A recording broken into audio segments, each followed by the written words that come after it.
There's no feeling more intense than starting over. If you deleted your homework the day before it was due, as I have, or if you left your wallet at home and you have to go back after spending an hour in the commute. If you won some money at the casino and then put all your winnings on red but it came up black. If you got your best shirt dry cleaned before a wedding and then immediately dropped food on it. If you won an argument with a friend and then later discovered that they just returned to their original view. Starting over is harder than starting up. If you're not ready for that, like if you've already had a bad day, then what you're about to go through might be too much. Feel free to go away and come back. I'll be here. Alright, thanks for coming with me on this trip. I'll understand if you have to take a break at any point. Just find a safe place to stop and quit the game. Don't worry, I'll save your progress, always, even your mistakes. This game is a homage to a free game that came out in 2002, titled Sexy Hiking. The author of that game was Jazuo, a mysterious Czech designer who was known at the time as the father of B games. And B games are rough assemblages of found objects. Designers slap them together very quickly and freely, and they're often too rough and unfriendly to gain much of a following. They're built more for the joy of building them than as polished products. In a certain way, Sexy Hiking is the perfect embodiment of a B game. It's built almost entirely out of found and recycled parts, and it's one of the most unusual and unfriendly games of its time.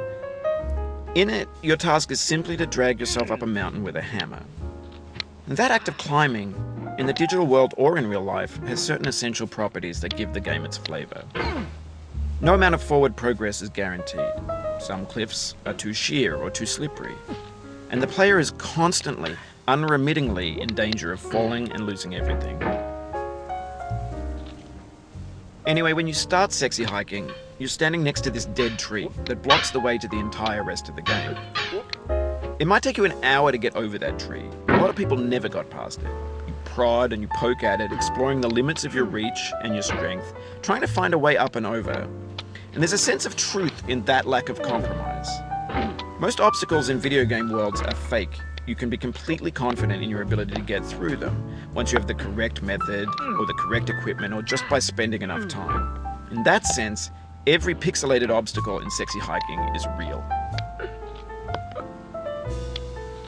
The obstacles in Sexy Hiking are unyielding, and that makes the game uniquely frustrating. But I'm not sure Jazuo intended to make a frustrating game.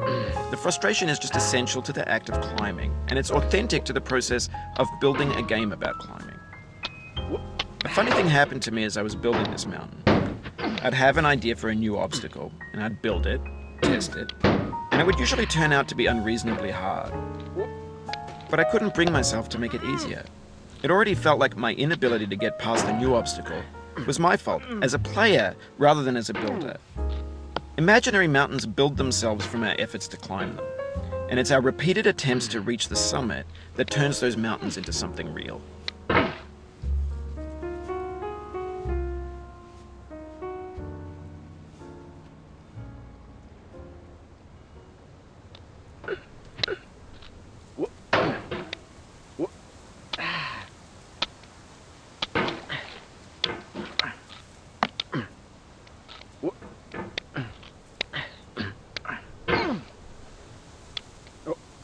Oh, you just lost a lot of progress.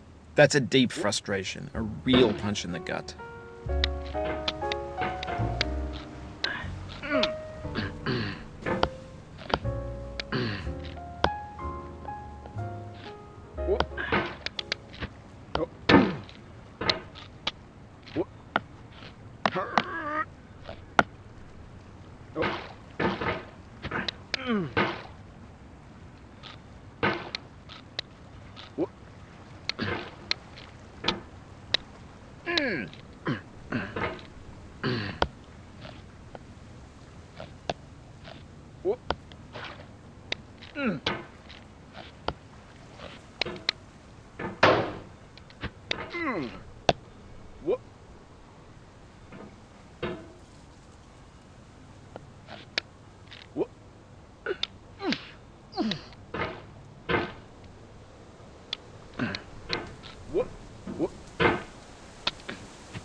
When you're building a video game world, you're building with ideas.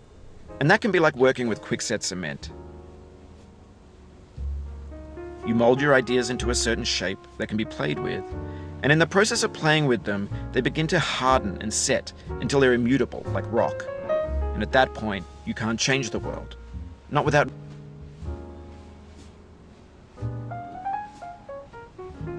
breaking it into pieces and starting fresh with new ideas.